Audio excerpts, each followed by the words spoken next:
Chapter 1.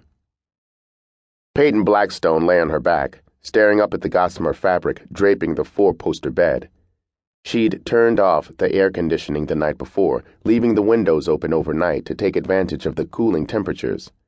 Pinpoints of light painted the dawning sky with streaks of pink and lavender, and the woodpecker living in the tree outside her bedroom window had begun tapping his beak against the bark in a rhythmic cadence that set her teeth on edge. She didn't need an alarm clock to wake her, not as long as she had her feathery neighbor. Peyton knew she had to get up and check on a mare recovering from a localized infection of the skin before driving over to a neighboring horse farm to pick up Cecilia Cole Thomas. She and Cecilia had an 11 o'clock appointment at a Staunton salon for a beauty makeover. Later that afternoon, Celia was scheduled to exchange vows with her fiancé. The ceremony would take place in the garden at Celia's brother's horse farm. The resident minister at Blackstone Farms would officiate, while Nicholas Cole Thomas had invited everyone living on farms within a 20-mile radius to attend the reception.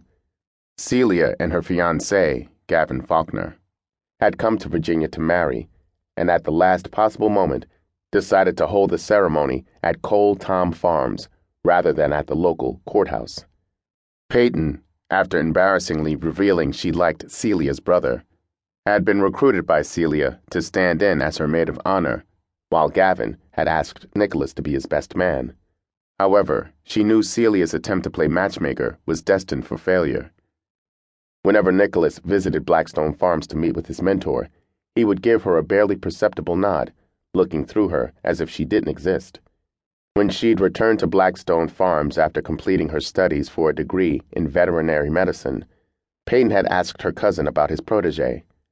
Sheldon Blackstone was forthcoming when he told her about the swirling rumors weeks before Nicholas arrived to claim the prime land his agent had secured for him in an auction, pitting him against the owner of Thornton Farms.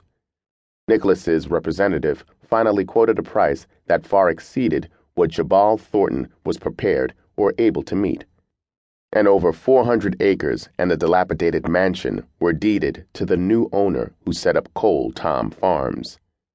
Sheldon also revealed it'd taken Nicholas more than a year to restore the mansion to its original grandeur and another year to erect 1- and 2-bedroom prefab cottages, connecting dormitory-style buildings for resident employees, a dining hall, and 2 state-of-the-art modern stables. Viewed as an outsider, Nicholas was touted as brash, vain, arrogant, and an upstart after he purchased several Arabians for breeding purposes. There was even more chatter about him. No one had seen him with a woman, and this simply added to the mystique of the tall, dark, handsome horse breeder. Sitting up, Peyton swept back a lightweight blanket, swinging her legs over the side of the bed. She combed her fingers through the hair falling over her forehead and around her face. Her feet touched the floor at the same time her cell phone vibrated on the bedside table. Reaching for the phone, she stared at it. An unfamiliar number was displayed on the screen. She punched in her passcode, deciding to answer the call. "Hello?" "Hey, baby, I knew you would be up. You always were an early riser." The voice on the other end of the connection raised bumps on her exposed flesh. "Why the hell are you calling me?" "Is that any way to greet your husband?" She gritted her teeth.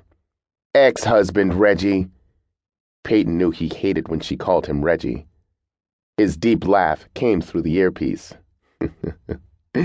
"I'll always think of you as my wife, Peyton." Her hand tightened around the phone. "I don't want you to ever call me again." "Don't you want to hear what I have to say?" "No! You said and did enough when we were together." Peyton pressed her thumb to the touchscreen, ending the call.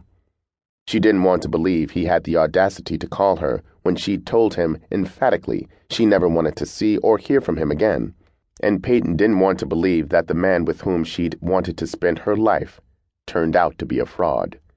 When she filed for divorce, she didn't know which of his names to use, so it'd become Reginald Matthews, a.k.a.